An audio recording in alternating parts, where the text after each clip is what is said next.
Hello all, welcome to Dive to Learn. This is Sonu Agrawal Todi and we are doing environmental education and environmental studies. So this is EVS Pedagogy Part 4. So before we start, don't forget to like, share and subscribe Dive to Learn. Okay, so let's start.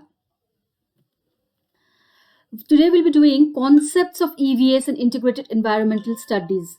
Okay, so let's do about the concept. We'll understand the concept of EVS and integrated environmental studies. What is the concept? इसका क्या जरूरी है, हमें क्यों जरूरी है ये पढ़ना, ठीक है.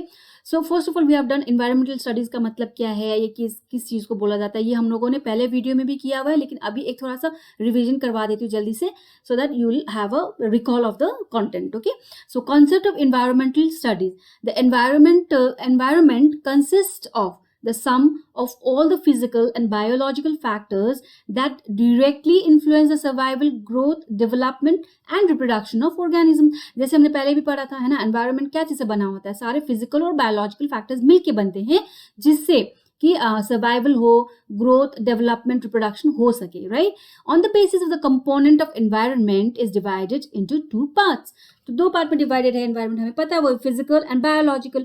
फिजिकल एनवायरनमेंट में क्या क्या इंक्लूड होता है, lithosphere that is earth and it's physical features, है ना, जितने भी अर्थ के क्रस्ट हैं, जो इनर क्रस्ट है या आउटर लेयर है, पहाड़ और जो भी होते हैं ना solid part of the earth, वो सारे फिजिकल इससे लिथोस्फीयर में आएंगे. हाइड्रोस्फीयर में सारे वाटर कंपोनेंट्स जैसे जितने भी है, जैसे ओशन हो या सी, रिवर्स, लेक, जितने भी छोटे मोटे जितने पानी से संबंधित है वो सारे हाइड्रोस्फीयर में आएंगे. एंड एटमोस्फीयर मतलब सारा एटमोस्फीयर जो हमारा अर्थ को कवर करके रखा है, जो वायुमंडल है ना, that is the physical environment. Now biological environment means it includes all the flora and fauna and various microorganisms.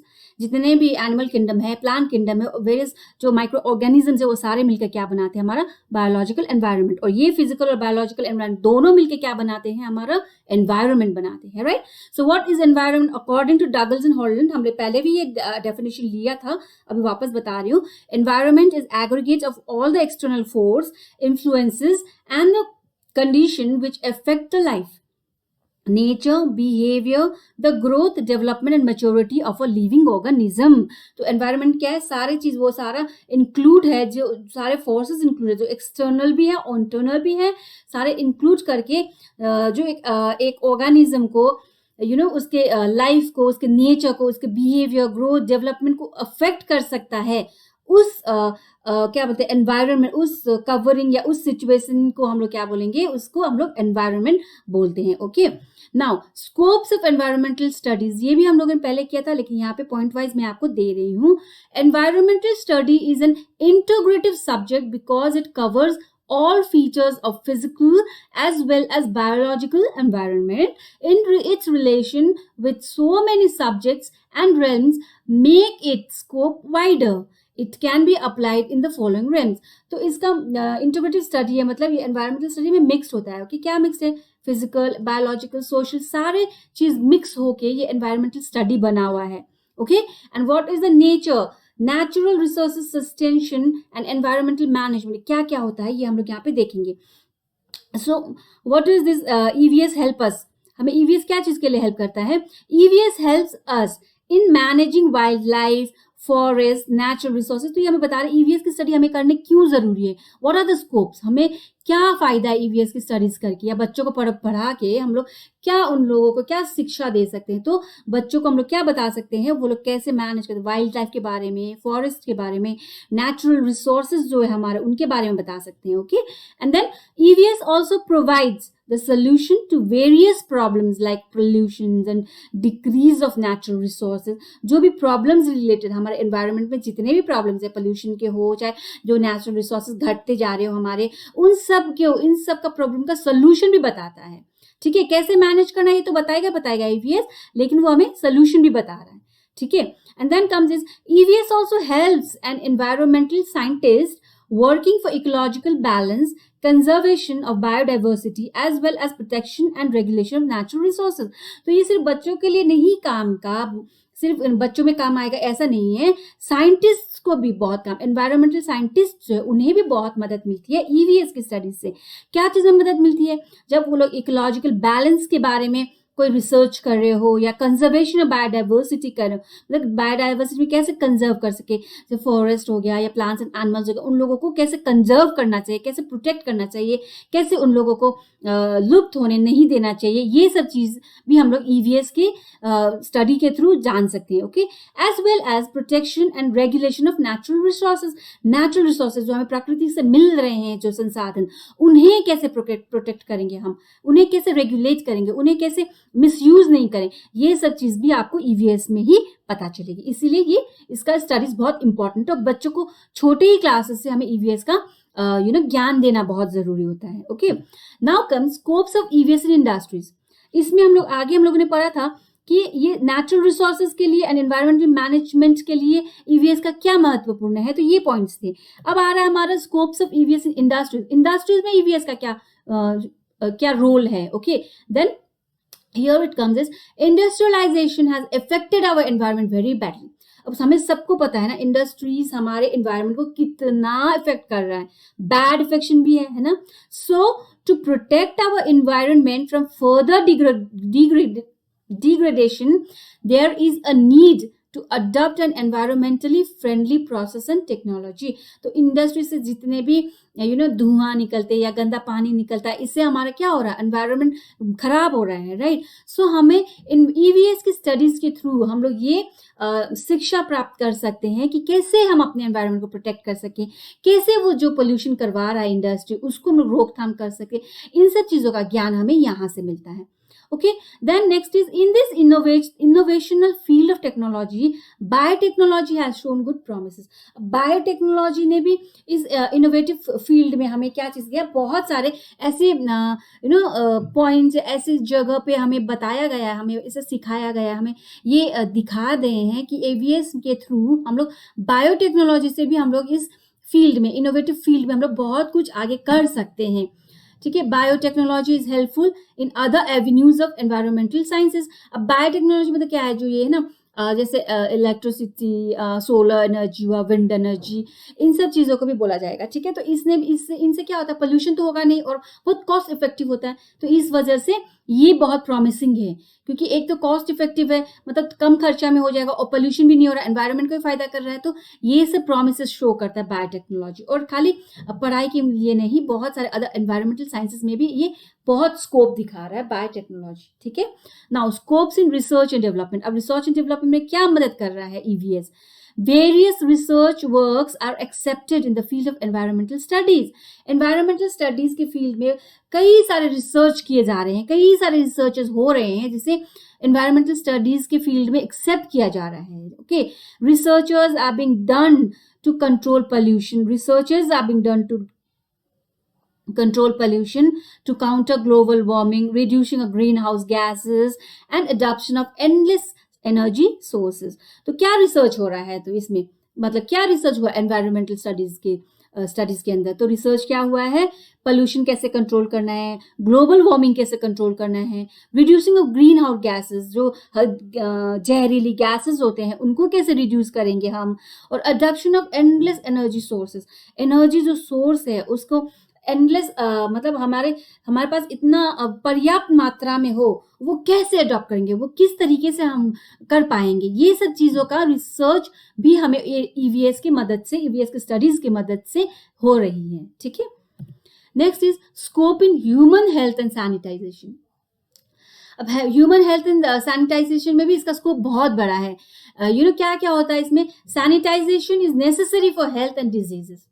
अब हमें सबको पता है, राइट, हमको हेल्दी होने के लिए, हमको डिजीज फ्री होने के लिए सैनिटाइजेशन होना, मतलब सैनिटाइज होना, अपने आप को खुद को स्वस्थ रखना, अपना खुद का हाइजीन अच्छा रखना, ये बहुत ज़रूरी है, राइट. सो ईवीएस में इस चीज़ के लिए भी हेल्प करता है, हेल्थ एंड सैनिटाइजेशन में भी हेल्प करता है for pure and hygienic environment. हमारा एनवायरनमेंट प्योर हो, हाइजीनिक हो, उसके लिए भी हमें ईवीएस मदद करता है. The study of human health and sanitization is an important feature of environmental studies. अब हमने जैसे एनवायरमेंटल स्टडीज में पढ़ाएंगे, उसमें एक पार्ट आएगा हमारा हेल्थ के बारे में, ठीक है, हेल्थ के बारे में एक चैप्टर भी इसमें इंक्लूड होता है। तो बच्चों को आप क्या पढ़ाएंगे उसके अंदर कि कैसे आप हाइजीनिक रहोगे, कैसे प्योर एनवायरनमेंट आप क्रिएट करोगे, कैसे आप सैनिटाइज खुद को रखोगे, साफ सुथरा कैसे रखोगे, अपने आसपास के वातावरण को साफ सुथरा कैसे रखोगे, है ना। तो ये सब चीज भी ईवीएस का पार्ट है, ये स्कोप है ईवीएस का, पढ़ाते हैं हम इस ईवीएस के अंदर ये सब, right. Other scope of EVS is social development. ये तो हुआ हम लोग का पर्सनल डेवलपमेंट, और सोशल डेवलपमेंट में भी ईवीएस का बहुत बड़ा हाथ है। Medias, NGOs are making efforts in unfolding different awareness issues like pollution, conservation and awareness, which results in making the masses aware of different aspects of the environment।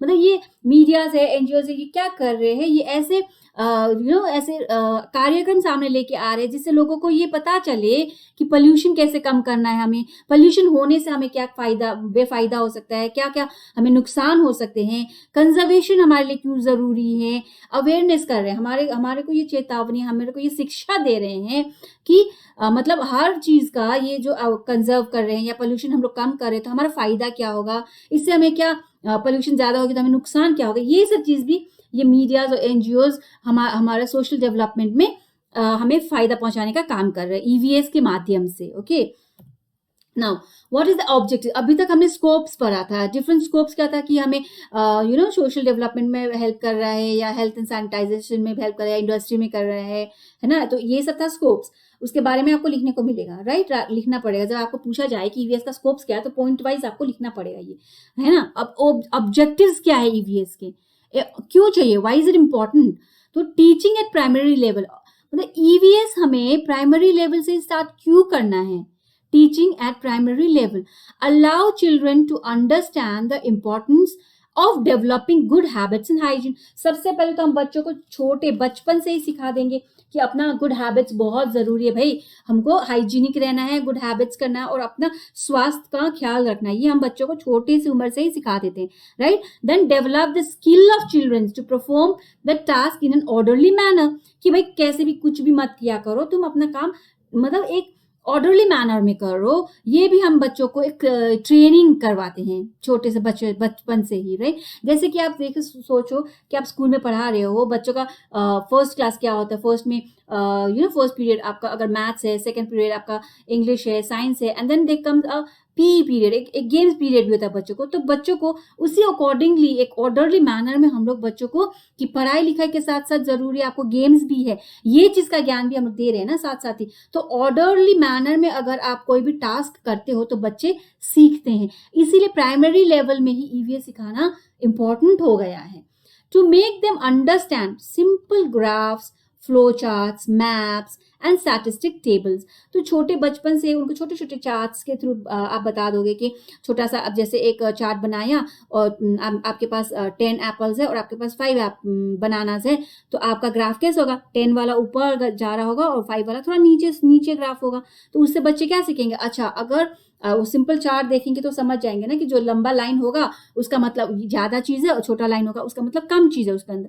तो इस तरीके से simple chart, flow charts, maps देख के बच्चे सीख जाएंगे, छोटी उम्र से उनको ये आदत पड़ जाएगी कि ये चीज किस लिए यूजफुल है बोल के, है ना। And to develop the interest of children in study of nature and surrounding. सबसे इंपॉर्टेंट तो क्या है, हमें हमारे नेचर के बारे में बच्चों को बताना है कि हमारा नेचर कितना इंपॉर्टेंट है, हमारा नेचर हमको इसको प्रिजर्व करना है, इसको कंजर्व करना है, इसको प्यार करना है हमारे नेचर को। ये नहीं कि आप नेचर को या एनवायरनमेंट को आप ऐसे ही मतलब टेकन फॉर ग्रांटेड करें, ऐसा नहीं होता। अपने सराउंडिंग को, नेचर को समझने में बच्चों को इतना इंटरेस्टिंग बना के देना पड़ेगा हम लोगों को कि छोटे बचपन से ही एनवायरनमेंट को, अपने नेचर को वो प्यार करे और उसको बड़े होने के बाद उसको ये सब ज्ञान हो कि नहीं हमें हमारे एनवायरनमेंट को प्रिजर्व करना है, या हमें पोल्यूशन नहीं करनी, या कहीं गंदगी दिखे तो हमें साफ सुथरा रखना है, अपने आसपास के जगहों को साफ सुथरा रखना है, अपने आप को हाइजीनिक रखना है। ये सब ज्ञान बच्चों को बचपन से ही मिल जाए। To develop creative, observation and innovative qualities in a child. बच्चों के अंदर एक क्रिएटिविटी लाना, ऑब्जर्व करके बताना कि हाँ क्या हो रहा है क्या नहीं हो रहा, ऑब्जर्वेशन क्वालिटी होना चाहिए। फिर इनोवेटिव क्वालिटीज भी होना चाहिए कि बच्चे देखे, सीखे और कुछ नया करें। ये सब क्वालिटीज भी बच्चों के अंदर हम लोग डेवलप कर सकते हैं। Okay, that is why primary level से ही ये EVS teaching is important. Now comes significance of EVS. What are the importance of EVS? Environmental study is important because it provides knowledge to us about the drinking water, food, air, etc. for life.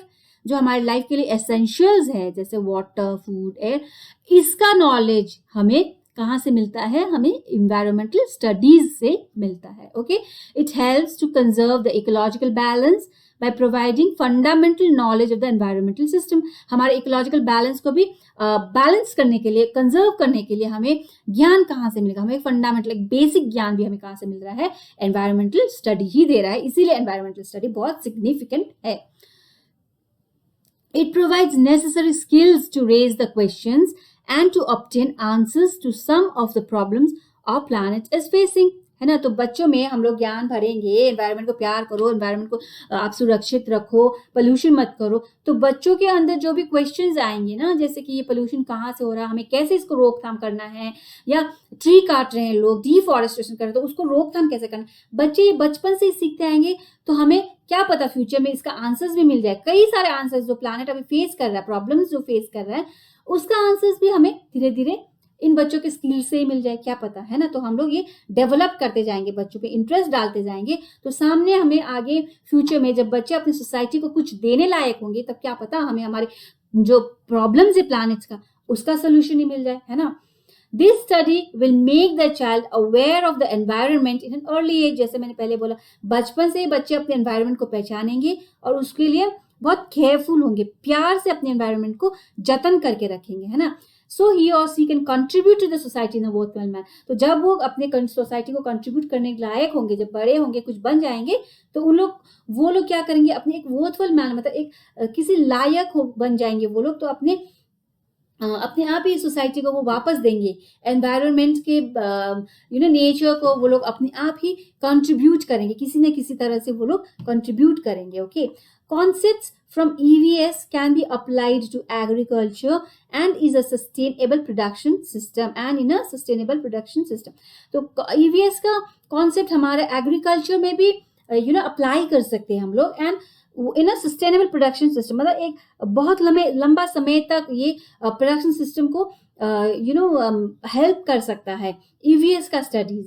So EVS का studies बहुत field में या बहुत तरीके से important है, इसीलिए बच्चों के लिए EVS छोटे क्लास से ही ये कंटेंट डाला गया है, उनके सिलेबस में EVS डाल दिया गया है. Okay, now environmental study and environmental education. What is environmental study, what is environmental education बोल के ये एक चैप्टर के बारे में बहुत सारे क्वेश्चंस आते हैं, तो आप इसको ये समझिए चैप्टर को, आप आंसर आसानी से कर लोगे, चाहे वो ऑब्जेक्टिव हो या सब्जेक्टिव हो. Environmental education is a process aimed at developing a world population that is aware and concerned about the environment and its associated problems, and which has the knowledge, attitudes, commitments, and skill to work individually and collect towards the solution of current problems and for prevention of new ones. तो environmental education मतलब क्या है? environmental study मतलब क्या है? Is a process, एक process है जो क्या चीज के लिए एम करता है कि सारे वर्ल्ड के पूरे पॉपुलेशन जो एक प्रॉब्लम फेस कर रहे हैं, एनवायरनमेंट का प्रॉब्लम फेस कर रहे हैं, उसको अवेयर करके, उसको सबके सामने ला के, कंसर्न होके उसके बारे में मतलब ये प्रॉब्लम्स है और इसको हम लोग कैसे सॉर्ट आउट करेंगे, वो हर एक नॉलेज, वो कमिटमेंट आपके अंदर भरेगा, वो एटीट्यूड आपके अंदर डालेगा, वो स्किल देगा आपको कि आप अकेले भी काम कर सको, ग्रुप में भी, कलेक्टिवली भी काम कर सको और करंट प्रॉब्लम को आप सॉल्व कर सको, है ना? और नया प्रॉब्लम्स जो है वो क्रिएट ना हो पाए, इस तरीके का स्टडी जो करवाता है उसे ही हम लोग क्या बोलेंगे? Environmental education. Okay, now what are the objectives of environmental education? ठीक है, एनवायरमेंटल एजुकेशन के बारे में हम लोग समझ गए कि एक प्रॉब्लम है, उस प्रॉब्लम का सोल्यूशन बता रहा है और सामने वो प्रॉब्लम आगे ना आए उसका प्रिवेंटिव मेजर बताएगा, उसको एनवायरमेंटल एजुकेशन बोला जा रहा है. ठीक है, लेकिन ऑब्जेक्टिव्स क्या है?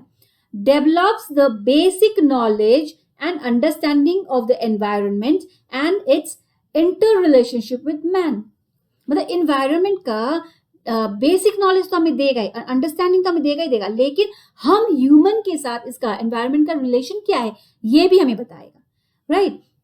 again develops the skill to solve environmental problems and awareness about the environment. solve कैसे करेंगे environmental problems और उसको awareness भी उसके अंदर जागृत करेगा.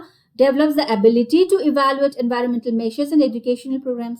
evaluate भी करेगा environmental measures में हमने कुछ problem sort out किया है तो उसको किस हद तक हमने sort out किया उस environmental measures को evaluate भी करेगा, वो परखेगा भी और educational programs के लिए भी वो helpful होता है, right?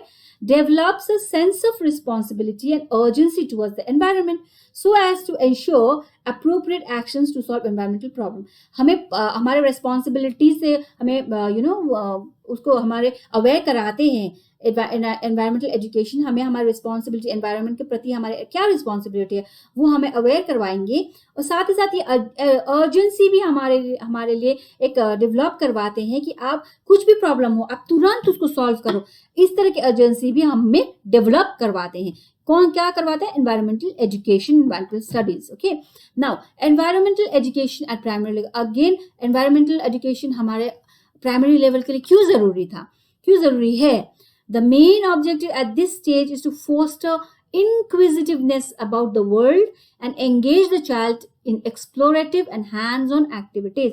मतलब बच्चों को बचपन से ही इंक्विजिटिव मतलब बहुत सारा क्वेश्चन अराइज हो उनके मन में कि क्यों ऐसा क्यों हो रहा है, ऐसा क्यों है, ऐसा क्यों नहीं होता. तो इस तरह के क्वेश्चन बच्चे के मन में अराइज कराना ही इसका प्राइमरी लेवल में एनवायरमेंटल एजुकेशन का होना बहुत जरूरी है. एंड फिर उस बच्चे का अगर मन में इतने सारे क्वेश्चन आएंगे वो एक्सप्लोर करेगा ना, वो देखेगा ऐसा क्यों हो रहा है, इसका क्या सोल्यूशन है, मैं कैसे करके इसका समाधान करूं. एंड फिर वो कुछ ना कुछ एक्टिविटीज करेगा अपने हाथों से एंड सॉल्यूशन निकालेगा. तो बचपन में प्राइमरी लेवल में इसीलिए एनवायरमेंटल एजुकेशन को इंक्लूड किया गया है. Okay, these activities leads to development of basic cognitive and psychomotor skills through language, observation, recording, classification, drawing, measurement, conclusion etcetera. Right, so ये एक्टिविटीज क्यों होता है? हैंड्स ऑन एक्टिविटीज करेगा बच्चा, सीखेगा, है ना, हाथ से करेगा. तो क्यों? बिकॉज ये डेवलप करेगा आपका बेसिक कॉग्निटिव स्किल्स को. मतलब आप रीजन कर सकोगे, सोच सकते हो कि ये अच्छा, ये बुरा, ऐसा क्यों हो रहा है, वैसा क्यों हो रहा है. वो कॉग्निटिव स्किल है आपका कि आप सोच रहे हो कुछ ना कुछ, राइट, इसके स्टडीज के बारे में. एंड देन साइकोमोटर स्किल्स, जैसे आप लैंग्वेज में बोल के हो, चाहे ऑब्जर्व करके देख रहे हो कुछ हो रहा है वहां पे, इसको ऐसे करूंगा तो ठीक हो जाएगा, या रिकॉर्डिंग कर रहे हो या क्लासिफाई कर रहे हो कि ये अच्छा ये बुरा है, या हमें ऐसा करना चाहिए, हमें ऐसा नहीं करना चाहिए, या कुछ भी आप सुंदर सा ड्रॉ करके बता रहे हो या मेजर करके बता रहे हो, या कुछ भी आपका प्रोजेक्ट है या एक्टिविटी है उसका कंक्लूजन आप कुछ निकाल रहे हो. ये सब चीज भी आपको प्राइमरी लेवल से ही समझा जाएगा. वास्ट में या एकदम डीप में नहीं, बल्कि बच्चों के लिए है तो थोड़ा सिंपल वे में हम लोग सिखाएंगे, है ना. लेकिन ये सब चीज आप बचपन से उनके अंदर डाल रहे होते हो. ये इंक्विजिटिवनेस, एक्सप्लोर करने का, एक्टिविटी करने का, ये जो भी स्किल्स होता है ये सब हम बच्चों को प्राइमरी लेवल से ही डालते हैं. इसीलिए एनवायरमेंटल एजुकेशन प्राइमरी लेवल से सिखाना जरूरी है. पहले बच्चों को आसान तरीके से सिखाते हैं, फिर बाद में थोड़ा डीपली जाते हैं, right. The atmosphere of the classroom should be stress free for the child to perform and allow learning to take place at an individual's rate and permit free interaction among children and teachers. तो classroom का environment कैसा होना चाहिए? Classroom का environment या atmosphere stress free होना चाहिए. कोई जबरदस्ती या डांट फटकार वाला ऐसा एनवायरनमेंट नहीं होना चाहिए. स्ट्रेस फ्री, आराम से मस्ती वाला एनवायरनमेंट होना चाहिए जहाँ की बच्चे अपने हिसाब से परफॉर्म कर सके, अपने हिसाब से लर्न कर सके, और कुछ समझ में नहीं आए तो अपने आप में बच्चे अपने आप में इंटरेक्ट करके सीखे, या टीचर के साथ इंटरेक्शन इतना हो सके, कम्युनिकेशन ऐसा हो कि बच्चे आपसे बात कर सके, टीचर से बात कर सके, या अपने आप में भी इंटरेक्ट करके समझ सके इस बात को कि क्या सिखाया जा रहा है क्लास में, क्या पढ़ाया जा रहा है. ना कि क्लास का ऐसा मौसम, ऐसा एटमोस्फियर हो कि स्ट्रेस फ्री, डर के एकदम खामोशी से बच्चे टेंशन में पढ़ रहे, ऐसा नहीं होना चाहिए. स्ट्रेस फ्री होना चाहिए. Okay, EVS provides a child with enough opportunities for exploration to interact and to talk about the environment. तो ये है ना, अपॉर्चुनिटीज बहुत मिल रहा है बच्चों को एक्सप्लोर करने का EVS के थ्रू, इंटरैक्ट करने का. आप एक दूसरे से बात कर रहे हो, चाहे वो बच्चे आपस में हो या टीचर के साथ इंटरैक्ट कर रहे हो, एंड एनवायरनमेंट के बारे में इतना इंटरैक्शन करेंगे, इतना बातें करेंगे तो उनको एनवायरनमेंट के बारे में बहुत नॉलेज हो जाएगी बचपन से ही, है ना. The curriculum of EVS helps a child to interiorize the values of cleanliness, honesty, cooperation, concern for life and environment. तो ईवीएस का जो करिकुलम है बच्चों के लिए जो बनाया गया है, छोटे बच्चों के लिए, प्राइमरी लेवल वाले बच्चों के लिए बनाया गया है करिकुलम, उसमें क्या होता है, उसमें होता है कि आपका क्लेanलीनेस कितना जरूरी है, राइट, आपको ऑनेस्ट होना चाहिए, बच्चों को हम लोग को ऑनेस्टी हमेशा सिखाना चाहिए, ट्रूथफुलनेस, उन लोग को, बच्चों को झूठ बोलना या गलत बात वो लोग बोल रहे हो तो उन लोग को मतलब हमें ऑनेस्टी की तरफ लाना है। तो क्लेanलीनेस, ऑनेस्टी एंड कोऑपरेशन, एक दूसरे की मदद करना सिखाना है, कंसर्न फॉर लाइफ, है ना, आपकी लाइफ भी इंपॉर्टेंट है, आपके फ्रेंड्स की लाइफ भी इंपॉर्टेंट है, ये सब चीज़ हमें, हर किसी की लाइफ, चाहे वो आपकी हो, आपके फ्रेंड्स हो या किसी कोई भी एनिमल्स हो, किसी और की भी लाइफ हो, सब इंपॉर्टेंट है, ये सिखाना होता है। एंड एनवायरनमेंट भी कितनी इंपॉर्टेंट ये बताती है, करिकुलम के अंदर ही है, हम लोग अपने हिसाब से नहीं सिखा रहे, ये करिकुलम में ही डाला गया है बच्चों के लिए। Okay, now integrated EVS, what is integrated EVS? Integrated EVS मतलब जो ईवीएस हमारा नेशनल करिकुलम फ्रेमवर्क के अंतर्गत, जो एनवायरमेंटल स्टडीज के अंतर्गत जो हमारा गवर्नमेंट बना के दिए है ना रूल्स, उसी को हम लोग क्या बोलेंगे, integrated EVS. Okay, as stated by the national curriculum framework 2005 में, in environmental studies for primary classes should be a subject which combines the concept and theories from science, social science and environment। तो ये national curriculum framework जो NCEF बोल के हमारे जो framework है जो 2005 में ये लागू हुआ था, उसमें क्या बोला गया है, बच्चों के लिए प्राइमरी क्लासेस में जो एनवायरमेंटल स्टडीज है उसमें क्या क्या कंबाइन होना पड़ेगा, उस एनवायरमेंटल एक ही सब्जेक्ट के अंदर आपका साइंस भी आएगा, सोशल साइंस भी आएगा और एनवायरमेंट का स्टडीज भी उसी के अंदर आएगा। ठीक है, then next is environmental studies are taught at a very primary level, that is class 1-2 से स्टार्ट कर देते हैं, but the concept which is important to know at that stage of life is taught through language, mathematics and poem। सो 1-2 से हम लोग environmental study start कर देते हैं, लेकिन इसमें इतना वास्ट तरीके से नहीं जाते, मतलब छोटे छोटे लैंग्वेजेस के थ्रू या इंग्लिश लैंग्वेज हुआ, मैथमेटिक्स के थ्रू स्टैटिस्टिक्स बताने के लिए, या पोम के जैसे बच्चे राइम्स इतने अच्छे से लर्न कर लेते हैं, उनको मजा भी आता है, तो उस तरीके से ये करिकुलम सेट किया गया छोटे बच्चों के लिए। ठीक है, then in NCF, that is national curriculum framework 2005 में जो लॉन्च हुआ था, suggested that in environmental studies at the primary level should be no place for definition, facts and mirage information। मतलब बच्चों का जो प्राइमरी लेवल में है ना, उसमें हम लोगों को एक भी डेफिनेशन नहीं मिलेगा, क्योंकि हम लोग यहाँ पे बोल रहे हैं, हम लोग साइंस पढ़ा रहे हैं, सोशल साइंस पढ़ा रहे हैं, एनवायरमेंटल साइंस पढ़ा रहे हैं, तो उसमें साइंस में तो कितने सारे डेफिनेशन होता है, पता ही है, आपने आगे पढ़ा था एनवायरमेंट मतलब क्या है, तो उसमें कई सारे डेफिनेशन दिए थे कई लोगों का, राइट, कई स्कॉलर्स का डेफिनेशन आया था, लेकिन प्राइमरी लेवल के बच्चों के लिए कोई डेफिनेशन नहीं होगा, कोई फैक्ट्स नहीं देंगे, कोई मर्ज इन्फॉर्मेशन नहीं देंगे हम लोग। ठीक है, वहां पे एकदम नॉर्मल सिंपल सी बातें सिखाई जाती है बच्चों को कि आप क्या हो, आपकी क्लीनलीनेस इंपॉर्टेंट है, आपके आसपास जो है वो इंपॉर्टेंट है, आपके वातावरण में स्कूल का, घर का एनवायरनमेंट जो है वो इंपॉर्टेंट है, एकदम सिंपल तरीके का करिकुलम होता है according to NCF। Okay, children should be provided with opportunities to express, learn by doing, ask questions and experiments. तो बच्चे कैसे सीखेंगे, उन्हें हम लोग अपॉर्चुनिटीज देंगे उनका एक्सप्रेस करने का, उनका एक्सप्रेशंस का, कि मतलब हमने ये इस टॉपिक से ये सीखा है बोल के हम लोग उनको क्वेश्चन करेंगे, वो क्वेश्चन का आंसर करेंगे, हमें अपने एक्सप्रेशंस बताएंगे, हमें अपने मन की बात बताएंगे कि नहीं मैंने तो इस तरीके से समझा इसे, वो खुद की बात एक्सप्रेस कर सकते हैं, ऐसा अपॉर्चुनिटीज हम लोग देंगे। लर्न बाय डूइंग मतलब कुछ करके सीखना, this is the most important, primary बच्चों के लिए learn by doing is very important, right, and ask questions and experiments. अब हम सामने से बच्चे क्वेश्चन करेंगे आपको, तो आप आंसर आपको देना ही पड़ेगा, क्योंकि बच्चों का डाउट्स क्लियर ना करना बहुत जरूरी है, right. So asking question is also provided, and experiments करवाना, बच्चों से छोटे छोटे एक्सपेरिमेंट्स करवाना बहुत जरूरी है। जैसे एक एक्सपेरिमेंट आप सिंपल से बच्चों से ऐसे करवा सकते हो, लाइक बॉल को पानी में क्यों तैरता है, क्योंकि वो हल्का होता है इसीलिए पानी के ऊपर तैर जाता है, और कोई हैवी ऑब्जेक्ट होगा वो पानी के अंदर डूब जाता है।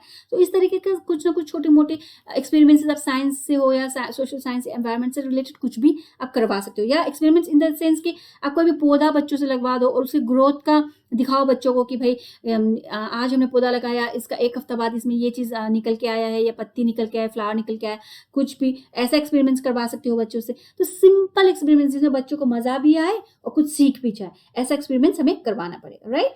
Now language to be used in the books should not be formal, but it should be such that children can understand it easily, है ना। तो हमारा जो फॉर्मल लैंग्वेज, भारी भरकम वर्ड यूज करके जो लैंग्वेज होता है वो नहीं होता है बच्चों के बुक्स में। इजीली अंडरस्टैंड होने वाले लैंग्वेज होते हैं बच्चों के बुक्स में, ओके। तो आप आराम से इजीली उन लोगों को सिंपल लैंग्वेज में पढ़ा सकते हो, ठीक है। That is all integrated EVS, जो हमारे एनसीएफ जो फ्रेमवर्क है जो लॉन्च हुआ था 2005 में, वो बता रहे हैं हमें, ओके।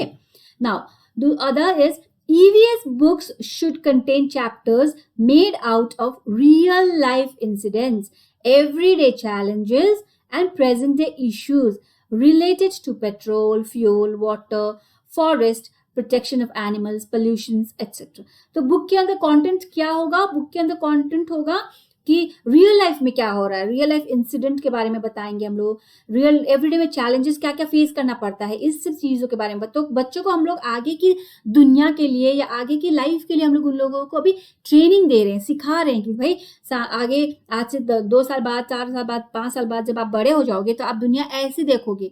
अभी आप छोटे बच्चे हो, आप लोग सेफ हो, प्रोटेक्टेड हो, आप लोग घर पे रहते हो, पेरेंट्स प्रोटेक्ट करते हैं, स्कूल में टीचर्स प्रोटेक्ट करते हैं, लेकिन जब बड़े होगे, जब सोसाइटी में आप जाओगे, बाहर की दुनिया देखोगे, तो लाइफ ऐसा है बोल के हम लोग बच्चों को बचपन से ही ये real life incidents, everyday challenges, present day situations, issues के बारे में बता के, उनको सिखा के हम लोग उन्हें ट्रेन कर रहे होते हैं, right, in a simple language, ठीक है। The books of EVS should provide children with opportunities to debate, engage and develop a sensitive understanding of a topic.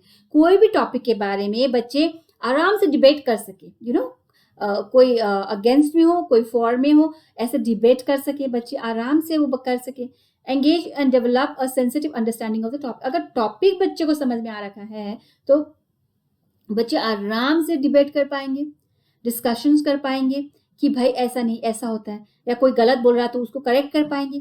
तो बच्चों को टॉपिक एकदम क्लियरली अंडरस्टैंड करवाना ही ईवीएस का एक एक मोटिव है, जो बचपन से ईवीएस या एनवायरनमेंट का जो स्टडी है वो बच्चों के करिकुलम में या सिलेबस में डालना एक मोटिव है, okay. The syllabus of EVS has been divided into 6 themes as to introduce every aspects of learning which is considered important for the child at primary level। तो EVS का जो syllabus है उसको 6 themes में इसको divide किया गया है, सो दैट बच्चे आराम से सीख सके, इसको आराम से समझ सके हर एक थीम का इम्पोर्टेंस क्या है, हर एक थीम किस चीज़ के लिए होता है, बच्चे इसमें आराम से सीख पाएंगे। तो क्या है ये themes? They are the 6 themes are family and friends. Family and friends के अंदर क्या आएगा आपका? एनिमल एंड प्लांट किंगडम, है ना। Then comes food, then water, shelter, travel, things we make and do, right. So ये सब तो हमने जो ईवीएस का पहला हमारा वीडियो है उसमें हम लोगों ने सब कर लिया। ईवीएस का जो कंटेंट बोल के हम लोगों ने किया है, इसी चीज के बारे में किया है। यहाँ पे बोला गया है ईवीएस का syllabus has been divided into 6 themes, ठीक है। तो ईवीएस का सिलेबस को हम लोग थीम्स में डिवाइड करते हैं, नॉट एज सब्जेक्ट्स और चैप्टर्स और डिफरेंट सब्जेक्ट, उसको थीम्स बोला जाएगा। और क्या क्या थीम्स है, वो कंटेंट्स क्या क्या है? फैमिली फ्रेंड जो हम लोगों ने पहले कर लिया है, उसके अंदर एनिमल्स एंड प्लांट्स या फ्लोरा एंड फौना किंगडम आएगा, right. Food, water, shelter, travel, things we make and do, ये हम लोगों ने पहले एकदम विस्तार में पहले वाले वीडियो में सारा कर लिया है। आप लोग जाइए देखिए ईवीएस का, ये सारा चीज आपको बहुत क्लियरली एक्सप्लेन किया हुआ मिलेगा, ठीक है। अगर आपने नहीं देखा है तो आप जरूर जाके देखिएगा पहले के वीडियोस। मेरे वीडियोस में इन सब टॉपिक को मैंने बहुत क्लियरली डिस्कस किया है। Now integrated EVS has a good goal, sorry, this is goal, okay, of comprehensive development of an individual's social, physical and emotional perspectives। तो integrated EVS का क्या गोल है? integrated EVS का गोल ये है कि किसी भी इंडिविजुअल का social, physical and emotional development के लिए जो भी काम किया जा सकता है वही एक इंटीग्रेटेड EVS का गोल है, सबसे महत्वपूर्ण पॉइंट यही है कि हम किसी भी बच्चे का उसका सोशल, फिजिकल, इमोशनल डेवलपमेंट करवा सकें। यही एक इंटीग्रेटेड ईवीएस का मोटिव है। Okay, so this much for today. Do you like my video, and don't forget to share, like and subscribe. Dive to Learn. Thank you.